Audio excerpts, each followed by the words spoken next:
Bonjour, bienvenue sur le plateau de KTO pour ce nouveau numéro de Face aux chrétiens en partenariat avec le journal La Croix, Radio Notre-Dame et RCF. Notre invité aujourd'hui est Annick Le Petit. Bonjour. Bonjour. Vous êtes députée socialiste de Paris et porte-parole du groupe socialiste, républicain et citoyen à l'Assemblée nationale. Pour vous interroger cette semaine, Corinne Laurent pour le quotidien La Croix, Louis Dauphren pour Radio Notre-Dame et Romain Mazenot pour RCF. Le débat sur le mariage pour tous a démarré mardi après-midi.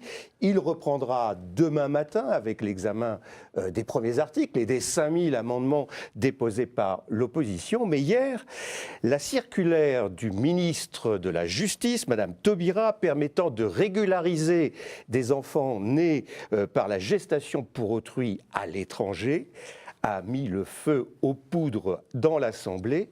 C'était quoi? C'était une maladresse? Madame Taubira joue perso? Elle ne s'occupe pas de ce qui se passe à l'Assemblée?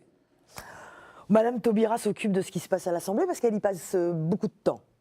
D'abord en commission, puisque c'est vrai, vous disiez que le débat a commencé mardi, mais il a commencé beaucoup plus tôt. Nous avons eu beaucoup de travail en commission des affaires sociales, commission des lois particulièrement.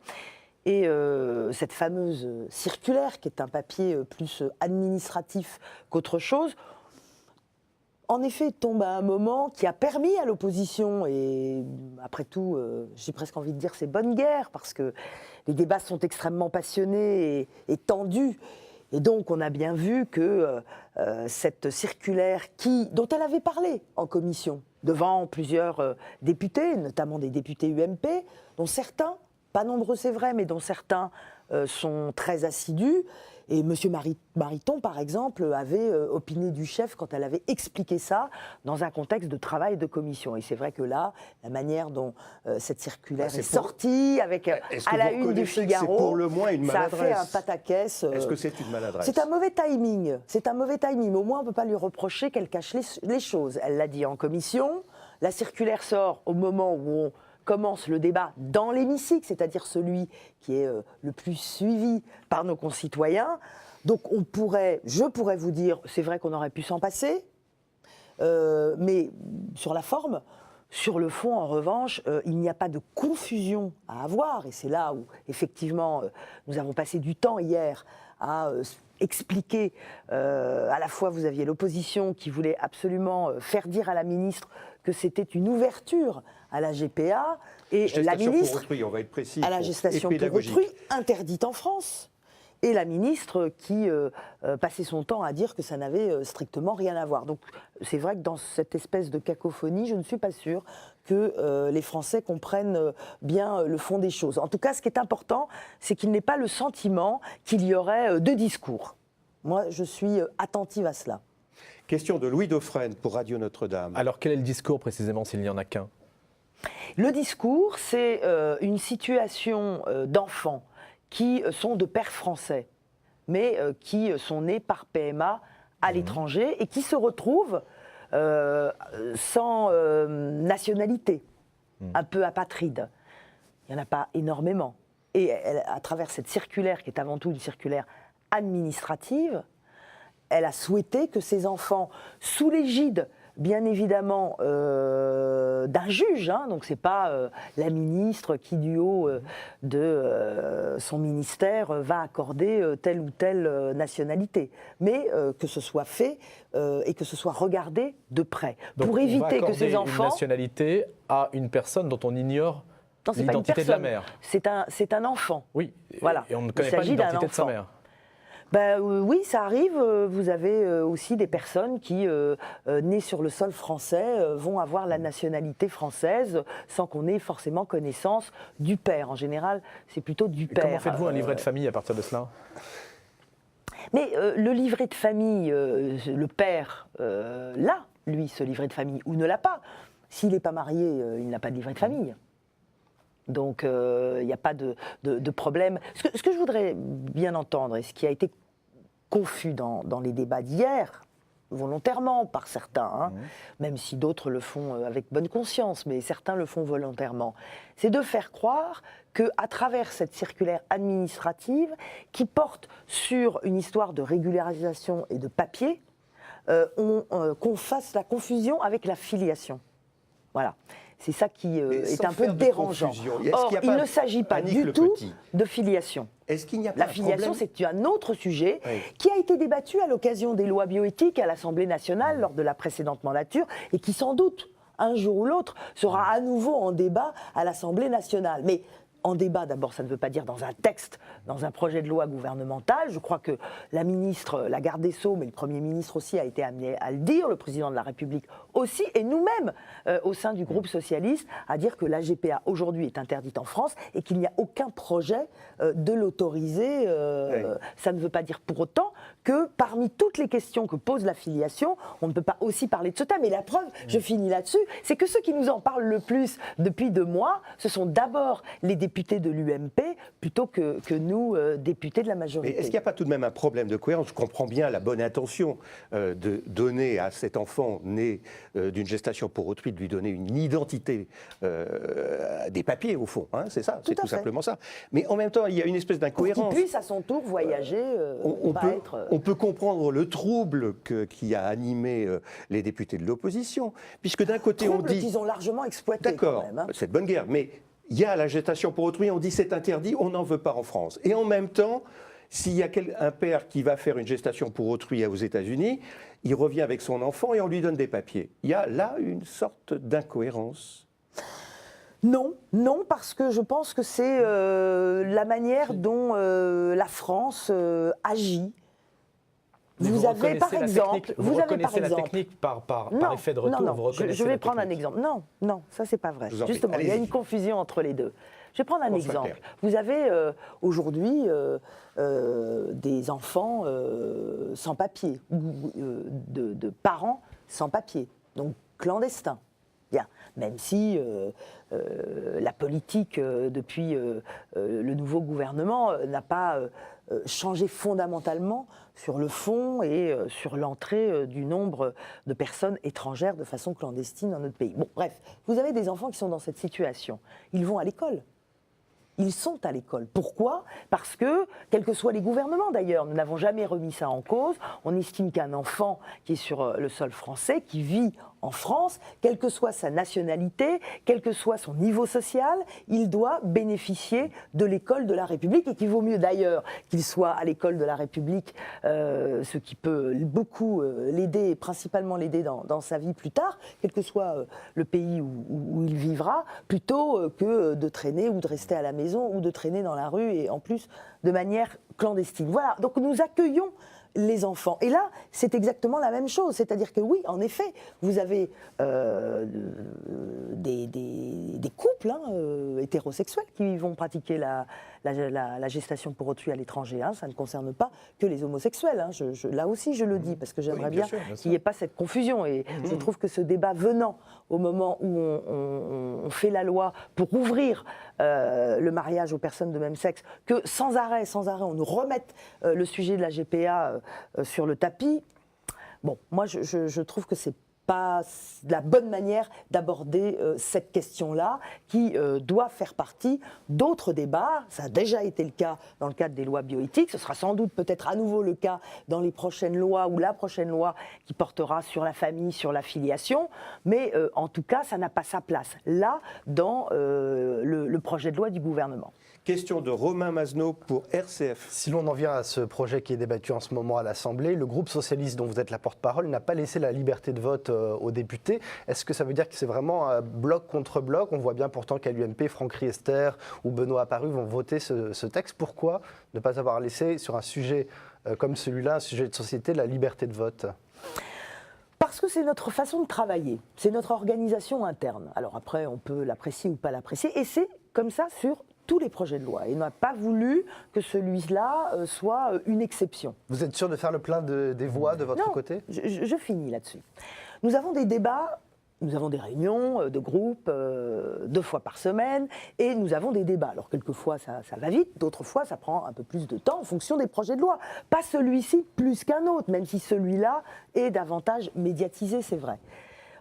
Et nous avons eu l'occasion, pas sur le projet de loi, puisque c'est un projet de loi du gouvernement, qui, je le rappelle, est connu depuis longtemps. Il était dans le programme de François Hollande lorsqu'il était candidat, et donc il y a eu des débats pendant la campagne présidentielle. Nous l'avons, nous, poursuivi ces débats à travers nos campagnes législatives, chacun dans notre circonscription. Et il arrive, tel qu'il était d'ailleurs présenté par le candidat François Hollande, en projet de loi Assemblée. Mais nous avons eu, nous, des débats internes sur les amendements que le groupe pouvait porter, et notamment concernant la filiation avec la PMA, c'est-à-dire la procréation médicalement assistée, pour éviter les abréviations. Il y a eu un vote majoritaire, minoritaire. Après, quand on vote, chacun est libre en tant que député. De toutes les façons, c'est la loi de la République, chaque député est libre de son vote. On ne peut pas faire autrement. Mais nous mettons en place une organisation pour notre travail, parce que particulièrement quand vous êtes un groupe majoritaire, donc nombreux, vous êtes quand même obligé de savoir à peu près où vous allez. Vous devez savoir si sur telle loi, il va y avoir 40 ou 50 ou 60 ou 70 députés qui ne vont pas forcément voter. On a eu d'ailleurs ce débat-là en interne, mais qui est sorti à l'extérieur, à propos du traité européen. L'Europe est souvent des débats qui, quelquefois, nous divisent. Mais nous essayons, une fois que nous sommes dans l'hémicycle, d'apparaître rassemblés. Et si, au bout du bout, un député, c'est le cas pour un ou deux chez nous, sur le projet de loi ouverture du mariage aux personnes de même sexe, ne veulent vraiment pas, Qu'est-ce qui risque ils peuvent, non, mais ils ne sont pas obligés d'être là. Oui, mais qu'est-ce qui risque? Vous voyez? Comment les sanctionnez-vous? Écoutez, moi, je ne suis pas présidente de groupe. Plus de subventions, plus d'investiture? Je ne sais pas s'il y aura des subventions. Ce que je sais... Donc c'est du chantage quand même? Non, ce n'est pas du chantage, pas du tout. C'est une organisation et une façon de travailler. Sinon, vous ne pouvez pas... Où est-il écrit dans la loi qu'un député est autre chose qu'un élu de la nation? Il est un élu de la nation, mais il a une appartenance... Non, il a une appartenance... Ça ne concerne pas que le PS, à un groupe, et il a une appartenance à une commission aussi. Alors, vous pouvez changer de commission. Par exemple, moi, je ne suis pas à la commission des lois, mais j'ai été à la commission des lois parce que quand il y a des projets de loi qui m'intéressent, je vais à la commission des lois. Mais ma commission d'origine, là où c'est marqué et écrit dans les papiers que je remplis lorsque je deviens député, c'est la commission des affaires économiques. Et je dois également écrire, car c'est une obligation pour un député d'être dans un groupe, sinon vous êtes député. Mais que préconisez-vous comme sanction? Qu'est-ce qu'il risquera? Celui aujourd'hui qui va voter contre, je ne sais pas, encore une fois, s'il y aura une... Non, je vous promets que non, parce qu'on n'a pas parlé de ça. On évite d'aller à la sanction pour être dans la prévention. Et on ne peut pas dire que Bruno Le Roux, notre président de groupe, n'a pas prévenu les députés à plusieurs reprises pour leur dire « prenez vos responsabilités ». Mais encore une fois, si vous n'êtes pas d'accord et si vraiment ça vous pose un problème tel que vous ne pouvez pas voter, vous ne pouvez même pas vous abstenir, vous pouvez quand même à ce moment-là ne pas être présent. Il n'y a pas d'entorse à la démocratie, au fonctionnement démocratique? Non, il n'y a pas d'entorse à la démocratie dans la mesure où chaque député sait dans quel groupe il siège, et c'est aussi, quand il a fait campagne, qu'est-ce qu'il a porté comme engagement. Donc un député, un député quel qu'il soit, mais un député socialiste qui va expliquer qu'il n'était pas au courant du 31e engagement de François Hollande, c'est qu'il y a un petit problème sur la manière dont il a fait campagne. On est obligé d'être d'accord avec un engagement présidentiel, parce que les législatives suivent la présidentielle, on est obligé d'être d'accord avec un engagement pris à la présidentielle. Mais c'est un programme complet. On peut pas, c'est une question. Justement, on ne peut pas dire, voilà, moi, je soutiens François Hollande, je vais même être dans sa propre majorité pour appliquer les lois dont il s'est engagé devant le peuple français, mais en revanche, je vais faire un menu à la carte. Alors vous voyez, ça et ça, je voterai contre. En revanche, ça et ça, je voterai pour. Ça n'existe pas, et ça n'existe d'ailleurs dans aucun groupe. Quand l'UMP nous dit liberté de groupe, liberté de vote, c'est leur fonctionnement, et ils ont une liberté de vote sur tous les textes. Ça ne veut pas dire pour autant que leur président de groupe, M. Jacob en l'occurrence, ne passe pas des coups de fil ou ne fait pas des réunions pour essayer de les convaincre. Et là, M. Jacob, depuis 2 jours dans l'hémicycle, est très présent, même si ce n'est pas forcément sur un sujet sur lequel il a envie de parler, mais je sais très bien qu'il est présent pour éviter justement tout dérapage de ses troupes, car certains, quelquefois, se laisseraient un peu aller. Alors, une question de Corinne Laurent pour le quotidien La Croix. Oui, justement, est-ce que le groupe socialiste est mieux et davantage mobilisé que lors du débat sur le PACS il y a 15 ans? On a vu qu'il y avait des réticences lors de la discussion sur l'amendement crois. PMA. Est-ce que vous avez organisé les tours de garde? Je le crois, d'abord parce que l'expérience du PACS, je n'étais pas députée à l'époque, mais l'expérience du PACS a laissé quelques souvenirs. Et évidemment, à l'occasion de ce projet de loi du gouvernement, on en parle beaucoup. Et en effet, en plus, c'était un vendredi, jour du vote, enfin bref, tout était là. Pour le coup, l'organisation du groupe n'était pas très bonne. Et l'ironie de l'histoire fait que c'était Jean-Marc Ayrault, aujourd'hui Premier ministre, qui était président du groupe, et François Hollande, premier secrétaire, dirigeant du Parti socialiste. Donc c'est assez logique que chaque fois on puisse revenir sur cet incident de séance qui a été souligné au départ, je m'en souviens très bien, comme un incident politique, en disant finalement les socialistes, le PACS, pas mal d'entre eux n'en veulent pas, et qui en fait était plutôt un problème d'organisation qui malheureusement, celle-là, a peu changé au sein de notre Assemblée, parce que je pense que tant que nous n'évoluerons pas, on continuera à siéger particulièrement le mardi et le mercredi, ce qui fait que le vendredi, beaucoup de députés sont dans leur circonscription. Donc du coup là, en effet, notre président de groupe et le président de l'Assemblée a décidé d'ouvrir l'Assemblée nationale le samedi et le dimanche, qui se fait en général très très peu, et donc nous aurons les députés le vendredi, le samedi, le dimanche, et là pour siéger toute la journée. C'est-à-dire qu'il n'y a pas d'autres travaux de l'Assemblée nationale, ce qui n'est pas le cas par exemple aujourd'hui. Corinne Laurent, La Croix. Et est-ce que le climat a changé? Est-ce que le climat d'homophobie de l'époque n'est pas toujours là? Oui, bien sûr, et c'est d'ailleurs en ce sens que je crois à la force de la loi.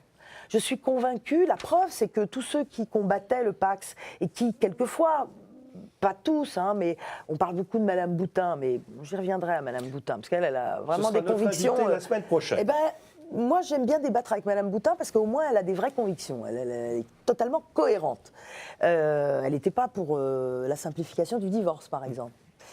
En revanche, d'autres sont vraiment, quelquefois, sur des positions dont on a du mal à comprendre l'essence même et le fond de leur position concernant notamment cette loi qui ouvre le mariage aux personnes de même sexe. Sur le PACS, il est évident qu'aujourd'hui, tous ceux qui l'ont combattu trouvent que c'est finalement une bonne loi, ont compris sans doute au fur et à mesure des années qui passent, c'est toujours plus facile après, que voilà, ça n'avait pas été un danger pour la société, mais au contraire un progrès, et que plutôt que de diviser, ça avait rassemblé. J'espère que ce sera la même chose pour l'ouverture du mariage à tous. Louis Dauphren, Radio Notre-Dame. Est-ce que vous craignez, si les débats s'éternisent, que l'agenda parlementaire étant quand même assez encombré, Oui. que les choses prennent du retard et qu'il y a des problèmes de calendrier qui obligent? Est-ce que François Hollande vous a donné des directives pour, bon, vous allez me dire non évidemment, mais pour quand même que les choses soient relativement expédiées? Alors nous avons un ministre des Relations avec le Parlement, donc la majorité de son temps, c'est effectivement d'avoir un agenda avec lui et d'essayer de caser tout le travail que nous faisons, à la fois des initiatives du Parlement, mais aussi beaucoup de lois du gouvernement. On s'est donné quasi 2 semaines, ce qui est long pour un projet de loi, encore une fois avec beaucoup de temps pour le débat, vendredi, samedi, dimanche, tout le temps, toute la journée. Nous reprendrons lundi aussi, où il n'y a pas d'autres travaux qui sont prévus. Après... Après, ça va au Sénat quand même, et ça oui, revient. alors, il y a le travail à l'Assemblée, après il y a le Sénat. Bon, on n'est jamais sûr d'un calendrier, il peut varier, il peut changer, parce que c'est justement la liberté des parlements que de pouvoir faire durer davantage un projet de loi.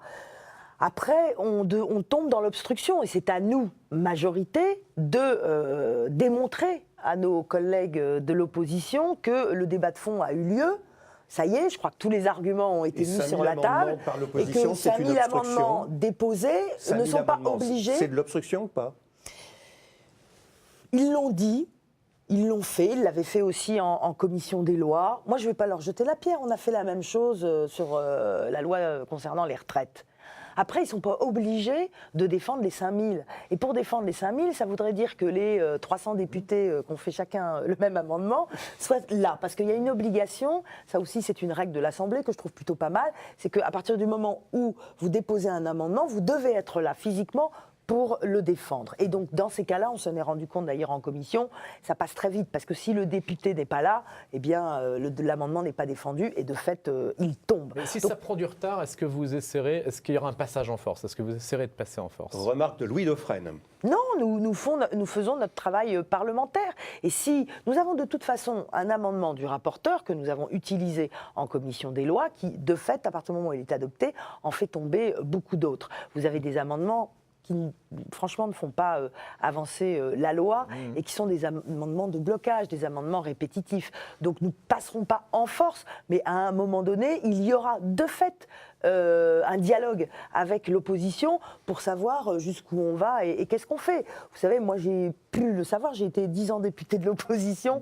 Vous vous épuisez aussi quand vous êtes dans l'opposition et que le débat de fond a fini par se terminer. Alors on peut comme ça continuer une journée, 2 journées, mais vu le temps que nous avons prévu, je pense qu'a priori on devrait avoir en tout cas la possibilité d'ajuster notre agenda. Après, je ne peux pas, moi, vous parler du Sénat, parce que vous avez remarqué, quelquefois il se passe des choses au Sénat qui sont un peu curieuses.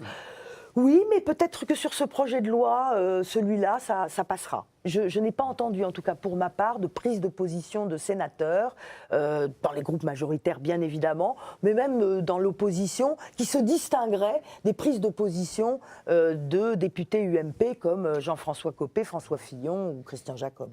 Alors, une question de Romain Mazneau, puis après, nous marquerons la première pause. Est-ce que ce débat n'est pas aussi parasité par la question de la PMA, dont on sait qu'elle va arriver avec le projet de loi sur la famille dans quelques semaines? Est-ce que ce ne serait pas plus facile pour vous, pour les partisans du mariage homosexuel, de faire passer cette loi en étant plus clair? Parce qu'on ne peut pas dire pour l'instant que le président et le gouvernement aient été très clairs sur cette question.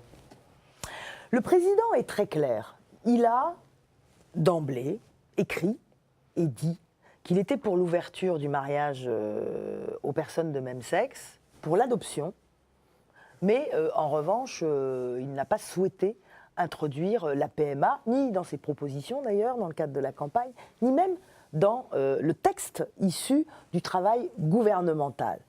Et c'est nous, les députés, lorsque nous avons eu ce texte pour le travailler, qui avons pensé que ce serait assez logique et assez cohérent, dès lors qu'on parle d'adoption, que les femmes qui aujourd'hui vont bénéficier d'une PMA dans un pays étranger, d'ailleurs souvent frontalier avec le nôtre, en Espagne ou en Belgique, continuent à le faire, alors qu'au bout du compte, nous aurions par la loi légalisé le fait qu'un couple de femmes puisse être marié et élever des enfants, un couple d'hommes aussi bien évidemment sur l'éducation des enfants. Et donc, naturellement, j'ai presque envie de dire, pour reprendre un terme que j'ai entendu, mais avec un autre sens, on s'est dit, voilà, on ne va pas continuer à faire la politique de l'autruche et à dire, bon, on ne veut pas savoir ce qui se passe à l'étranger, mais les enfants qui sont...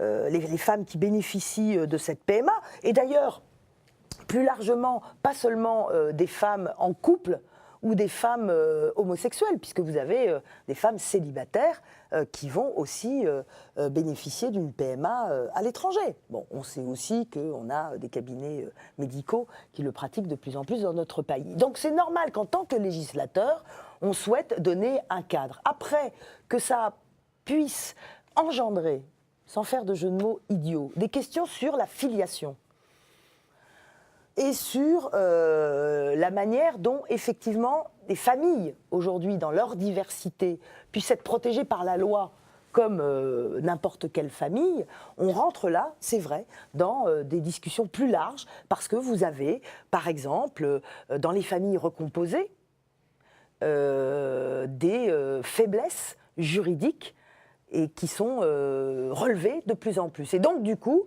le gouvernement a dit, bon, plutôt que d'être dans quelque chose qui va être bancal, c'est-à-dire un amendement sur la PMA, mais qui ne concernerait pour le coup que les couples mariés, alors qu'aujourd'hui, les couples hétérosexuels peuvent bénéficier de la PMA sans être mariés.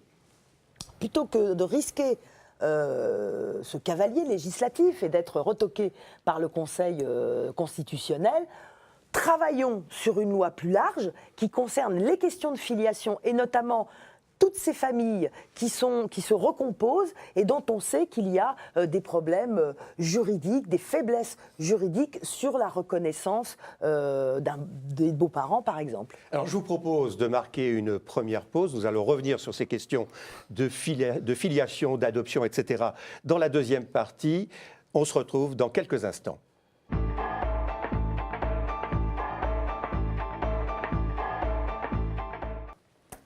Retour sur le plateau de KTO pour ce nouveau numéro de Face aux chrétiens, en partenariat avec le journal La Croix, Radio Notre-Dame et RCF. Notre invité cette semaine est Annick Le Petit, porte-parole du groupe PS à l'Assemblée. On parlait à l'instant de la PMA. Christian Jacob, le président du groupe UMP, avait une remarque assez justifiée. Il disait...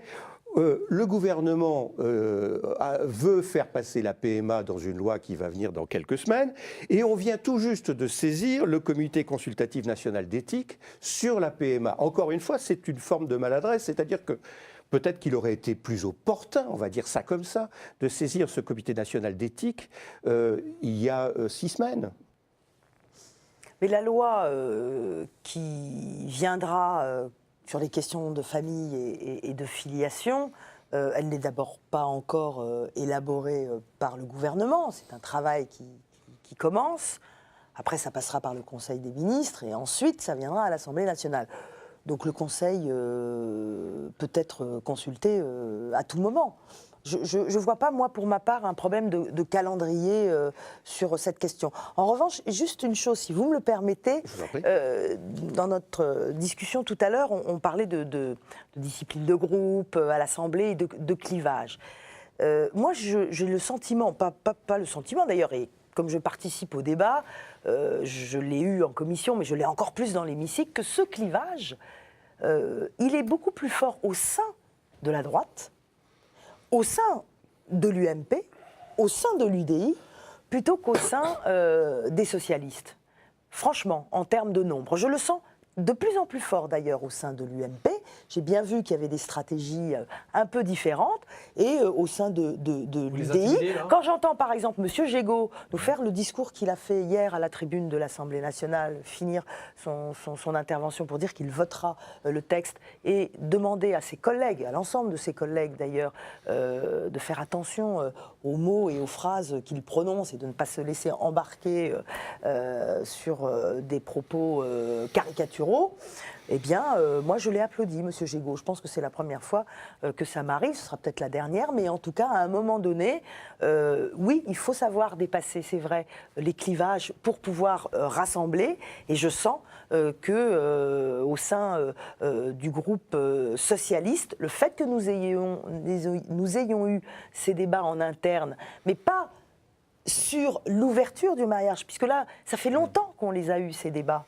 Bien avant la campagne de François Hollande, d'ailleurs. Nous avions même fait une proposition de loi que nous avions déposée à l'Assemblée nationale en 2009, que nous avions débattue en 2011, assez tardivement. J'ai retrouvé, moi, mon intervention que j'ai remis sur mon site parce que je trouvais ça intéressant de savoir les propos que je tenais en juin 2011 et ceux que nous tenons aujourd'hui en début 2013.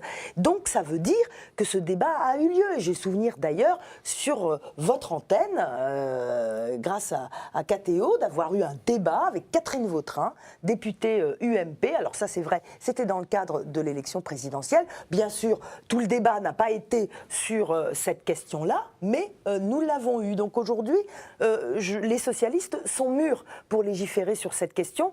En revanche, j'ai le sentiment, c'est vrai, qu'à droite, c'est moins le cas, hormis les positions de principe et d'opposition, et que certains députés sont en train d'évoluer au fur et à mesure du débat, et donc tant mieux, parce que je pense que c'est des questions sur lesquelles on peut bien sûr Annick évoluer. Le Petit, juste un point là-dessus, ça ne change à vrai dire pas grand-chose, parce que l'opposition qui s'est manifestée dans la rue, le million de personnes qui se trouvaient dans la rue le 13 janvier, autant qu'on puisse le savoir, fait une confiance assez modérée à l'UMP pour faire échouer le texte. C'est-à-dire qu'il y a une tendance aujourd'hui à voir le débat se déporter dans la rue assez nettement et dans la société civile plutôt qu'à l'Assemblée où les choses semblent jouer d'avance.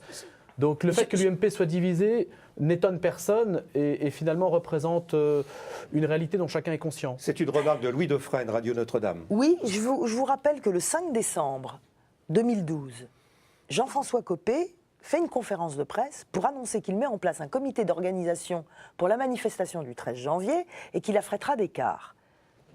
Après, c'est vrai, on en entend moins parler du côté UMP. Et donc, j'imagine, je n'en sais rien, je n'ai pas eu de confidence, mais qu'il y a eu des débats entre eux et que certains ont dû reprocher à Jean-François Copé de préférer effectivement la rue plutôt qu'un débat autrement. Après, d'ailleurs, il a annoncé des états généraux sur la famille. Enfin bref, on a senti un certain cafouillage. Cafouillage sans doute, peut-être sur le fond, mais aussi sans doute sur la division qui, encore en décembre 2012, était forte au sein de l'UMP entre Jean-François Copé qu'on retrouve d'ailleurs au et Front National, François chez Marine Le Pen. Fillon. Oui, oui, tout à fait. Mais ce que je veux dire par là, c'est qu'il y a eu une forme d'agitation quand même à la tête de l'UMP, Jean-François Copé, qui après a dû penser qu'il ne pouvait peut-être pas ouvrir des fronts partout et que là-dessus, ce n'était pas la meilleure des choses. Et d'ailleurs, c'est assez affligeant, et je ne le dis pas avec mépris, mais quand même, que ce soit Brigitte Bardot qui reprenne la main, si je puis dire, pour organiser les manifestations. Moi, ça ne me dérange pas qu'il y ait des élus UMP qui aillent manifester. En revanche, ce qui me dérange profondément, c'est que certains d'entre eux puissent utiliser les amalgames, la confusion, pour éviter de rentrer dans le fond du sujet et éviter d'expliquer leur position politique. Revenons au fond du débat. Corinne Laurent, pour le journal La Croix. Oui, justement, qu'est-ce que vous répondez à ceux qui, dans l'opposition, disent qu'il n'y a pas de droit à l'enfant, mais des droits de l'enfant? Oui, ça c'est la grande formule. Moi, je leur dis que, bien évidemment, c'est pas un droit spécifique, mais pour tous. Que je sache, quand un couple hétérosexuel fait un enfant, quelquefois c'est réfléchi, de longue date, il y a un vrai projet parental, quelquefois non. Et pourtant, personne ne leur reprochera. Et d'ailleurs, ils peuvent être d'excellents parents, ou d'autres pas. Donc, il n'y a pas de spécificité.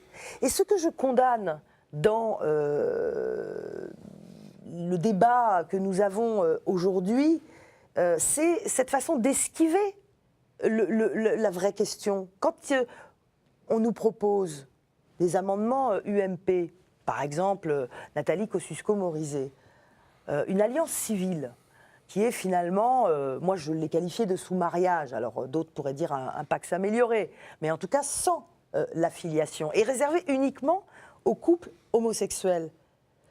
Qu'est-ce qu'on offre ? C'est ce que propose Hervé Mariton, par exemple. Qu'est-ce qu'on offre quand on fait ce type de proposition ? L'idée qu'une fois de plus, un couple homosexuel est dans l'incapacité d'élever un enfant. Or, il se trouve qu'aujourd'hui, il y a des familles homoparentales, il y a des couples homosexuels qui élèvent des enfants, et là, pour le coup, on leur envoie quand même des propos et des pensées et des idées qui sont frappantes dans leur violence. Et puis quand on est parlementaire, on est là pour faire la loi, mais on est là aussi pour regarder la réalité de la société. Et même si on n'est pas vraiment d'accord sur son type d'évolution, à ce moment-là, il faut en faire l'histoire. Et d'ailleurs, ça a été le cas d'un certain nombre d'intervenants, et ça a été le cas notamment de la garde des Sceaux, de profiter du débat autour de cette loi pour remettre les choses, si je puis dire, dans l'ordre chronologique et montrer à quel point le mariage en tant que tel, mais aussi la famille, a évolué. Elle a évolué avec la loi aussi, et notamment des lois qui ont été votées par des gouvernements de droite. Je pense par exemple à la simplification du divorce, je pense aussi au fait de la possibilité d'adopter pour un célibataire. Ça n'a jamais été remis en cause ces 40 dernières années, et pourtant il y a eu là, encore une fois, des majorités à l'Assemblée nationale qui n'étaient pas celles qui est aujourd'hui. Donc il faut quand même avoir cette logique politique, et je reproche, c'est vrai, à un certain nombre de mes collègues de l'UMP de ne pas vouloir regarder ça en face. Question de Romain Mazneau pour RCF. Pour revenir à la PMA, s'il y a un tas de questions sous-jacentes avec cette question de la PMA, si elle est votée dans quelques semaines, est-ce qu'elle doit s'accompagner par exemple de la levée de l'anonymat des donneurs de gamètes? C'est une revendication de certaines associations homosexuelles. Qu'est-ce que vous en pensez? Alors, votre question est tout à fait intéressante parce que vous voyez bien qu'à travers cette question de la PMA, on ouvre d'autres champs. Par exemple, l'anonymat du donneur. Il y a eu des débats là aussi, mais jamais ces débats n'ont eu lieu dans un cadre d'ouverture de nouveaux droits aux personnes homosexuelles. Parce qu'encore une fois, ça concerne bien au-delà. Ça concerne tous nos concitoyens, quelles que soient leurs préférences sexuelles. Et donc, ça pose d'autres questions. Et c'est pour ça que nous avons pensé, le gouvernement l'a dit clairement, le Premier ministre, que ces questions-là ne pouvaient être discutées que de façon large et dans un cadre de loi qui puisse parler des aspects de filiation. Moi, je ne sais pas quoi vous répondre, mais il n'y a pas que les associations homosexuelles ou certaines associations homosexuelles qui demandent la levée de l'anonymat. Je ne peux pas comme ça vous dire, moi, si je suis pour ou si je suis contre, parce que ça pose des problèmes dans un sens ou dans un autre. Certains professionnels nous expliquent que si on lève l'anonymat, eh bien, nous n'aurons plus de donneurs. Et que beaucoup d'hommes ne voudront plus donner leur sperme. D'autres nous expliquent qu'au contraire, pour un enfant, il faut absolument qu'il puisse remonter à ses origines.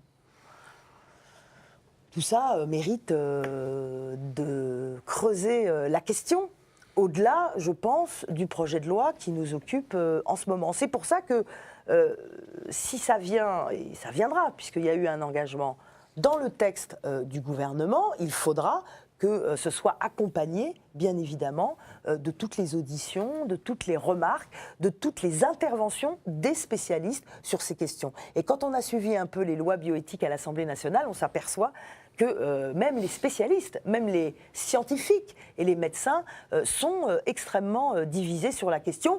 Mais après tout, à chaque fois qu'il s'agit d'avancées scientifiques, d'avancées, de progrès scientifiques, il y a toujours des divisions extrêmement importantes. Donc chez les spécialistes et bien évidemment chez nos concitoyens. Mais ça sera un débat passionnant. Qu'est-ce que vous dites aux opposants qui disent que la filiation, au fond, c'est l'ordre naturel, c'est un homme et une femme? Ben voilà, c'est la base du débat. Eh oui. C'est la base du débat. Moi, la question que je me pose, je pense qu'on arrivera à trouver la réponse, c'est pourquoi en France, on est aussi bloqué sur la filiation biologique. Même si ça a évolué, hein. Mais c'est très récent l'évolution. Moi, j'ai encore en mémoire qu'il y a une trentaine d'années, il y avait des parents qui attendaient que leurs enfants aient 20 ans ou 21 ans, quand la majorité était à 21 ans par exemple, pour leur dire qu'ils étaient adoptés. Et là, je pense qu'effectivement, ça crée un sacré traumatisme. Parce que l'enfant, tout naturellement, se dit mes parents m'ont menti pendant les 20 premières années de ma vie. Alors que je pense qu'il vaut mieux ne pas mentir, ne pas raconter d'histoire et que petit à petit, en fonction de l'âge de l'enfant, lui dire exactement qui il est, d'où il vient, pourquoi il est là, et que l'amour qu'on lui porte, l'éducation, l'apprentissage aussi, parce que c'est ça l'éducation, hein, eh bien, c'est l'essentiel. Et une fois qu'il est adulte, il se rend compte de ça. Donc c'est pour ça que ce sont des sujets qui sont extrêmement sensibles, qui méritent d'être posés, mais c'est vrai qu'il faut sans doute que dans notre pays, nous évoluions un peu sur cette question de parentalité et le fait de penser que finalement, un vrai parent, c'est celui qui biologiquement donne la vie. Moi, je pense qu'un vrai parent, c'est aussi celui qui est en capacité d'élever l'enfant avec qui... Pourquoi séparer le biologique du culturel? Pourquoi? Non, mais parce qu'il y a des moments où on le sépare. Pourquoi vous le savez comme moi, vous savez très bien qu'aujourd'hui, il y a une pression sociale énorme et que vous avez des couples qui ont du mal à faire un enfant quand ils le souhaitent. et qui vont, quelquefois, des femmes, souvent, Bien vont sûr. subir des traitements médicaux extrêmement longs, extrêmement pesants, extrêmement lourds, plutôt que de faire le choix d'adopter. Mais ça, c'est le cas de l'adoption. C'est Non, quand non, même non, un c'est cas pareil. particulier C'est par rapport à pareil. ce qui nous C'est occupe. la même. C'est pas la même chose que de dire 2 hommes et 2 femmes, c'est pareil à un homme et une femme. Voilà, c'est pas la même chose. Non, là, on parle. Moi, je me place du côté Oui, de mais l'enfant. vous avez parlé de l'adoption, mais la question qui vous a été posée par Jean-Michel Blier, c'était dire l'ordre naturel, c'est un papa, une maman, un homme, une femme. Et finalement, cet ordre Mais parce naturel, que- vous mais parce estimez que qu'il vous doit parlez être d'ordre subverti. naturel. Pourquoi? Non, mais parce que Pourquoi? je pense que C'est juste l'idée d'ordre naturel vient du biologique, Et uniquement. pourquoi, Or, vous qui êtes allié la aux écologistes, démonstration- pourquoi n'êtes-vous pas écologiste là, sur l'ordre naturel? La démonstration, mais parce Bien que qu'il soit votre tangent sur ordre ces questions-là. naturel, il n'existe plus. Il n'existe pas. L'ordre naturel, Ça avant, n'existe c'était pas. que... Mais oui, laissez-moi démontrer. L'ordre naturel, ça veut dire des femmes qui mouraient en couche, des bébés qui mouraient à la naissance. On a fait des progrès médicaux extraordinaires. Mais personne ne les nie, les conteste. Ah ben non, aujourd'hui, non. Mais pourtant, il a fallu justement qu'il y ait des hommes, principalement des hommes d'ailleurs, puisque le savoir n'était réservé qu'à eux, pour se pencher sur ces questions-là. Et donc aujourd'hui, on le reconnaît d'ailleurs, et tant mieux, on a une médecine qui prend en charge l'obstétrique de façon fabuleuse en France. Mais pour revenir Même si on est toujours à 5 pour 1000 à de cette mortalité question- infantile. Hein. à cette question de naturel, moi je ne sais pas où vous mettez la barrière du naturel. Et encore une fois, On quand vous pose vous la avez des question. couples, mais non, mais ça, pourquoi? Parce que ça veut dire que le curseur bouge au fur et à mesure que notre société évolue. Et quand vous avez des couples qui sont stériles, qui ne peuvent pas avoir d'enfants, et quelquefois pour des raisons totalement différentes, qui ne sont pas toujours médicales d'ailleurs,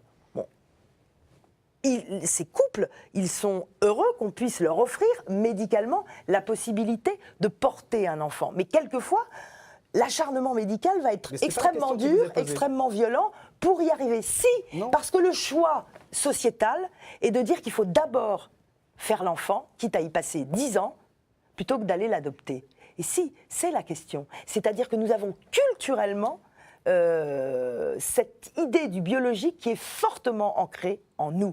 Et il y a encore 40 ans ou 50 ans, je le disais tout à l'heure, on cachait aux enfants qu'ils étaient adoptés, et d'ailleurs les parents eux-mêmes se cachaient d'adopter des enfants, car c'était quelque chose qui n'allait pas. Et une femme qui ne pouvait pas avoir d'enfants, quand il n'y avait pas justement les progrès médicaux qu'il y a aujourd'hui, et depuis heureusement quelques temps, eh bien, elle était un peu bannie de la société, elle était montrée du doigt. Donc en fait, une femme qui n'était pas mariée, qui avait un enfant, était montrée du doigt, on l'appelait la fille-mère, mais une femme mariée qui ne pouvait pas avoir d'enfant, elle était aussi montrée du doigt comme étant finalement une femme avec des guillemets. Je ne l'invente pas, ça. Je le dis, je le rappelle sans arrêt, parce que ce n'est pas si vieux que ça. Et donc, je voudrais faire passer le message que le progrès de notre société, à travers la loi, notamment, qui vient l'inscrire dans notre République, se fait chaque année et quasiment.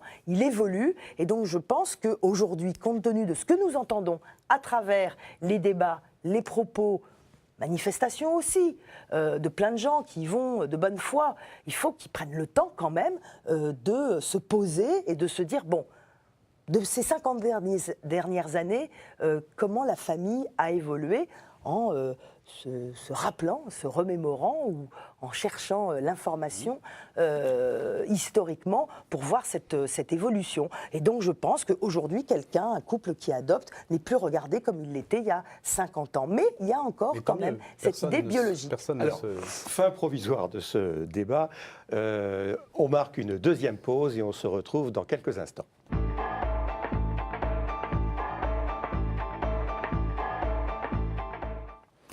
Retour sur le plateau de KTO pour ce nouveau numéro de Face aux chrétiens. Notre invité est Annick Le Petit, députée de Paris, porte-parole du groupe socialiste. Et c'est Corinne Laurent de la Croix qui vous pose la première question. Oui, nous sommes à presque un an d'élections municipales. Vous êtes une élue parisienne. Anne Hidalgo devrait être la candidate. Jean-Marie Le Guen se verrait bien lui aussi candidat. Comment se présente le scrutin et est-ce qu'il faut organiser des primaires à Paris comme à Marseille, par exemple ? Les primaires nous ont montré que c'est en règle générale plutôt positif au Parti socialiste. Et d'ailleurs, j'ai entendu d'autres partis politiques qui souhaitaient eux aussi instaurer les primaires. Alors, à Paris, nous en avions déjà eu, j'ai le souvenir, en 2001, puisque Jack Lang et Bertrand Delanoë étaient candidats. Alors, c'était des primaires internes au Parti socialiste, mais c'était assez novateur et ça avait été Et assez d'ailleurs... violent. Et c'était très violent, et ça avait été couvert médiatiquement. Voilà. Et c'est vrai que bon, on n'avait pas été au bout, puisque Et grâce Jack à Lang ça, avait Jack été Lang nommé. était rentré au gouvernement. Jack Lang avait Donc été- Jean-Marie Le Guen rentre au gouvernement.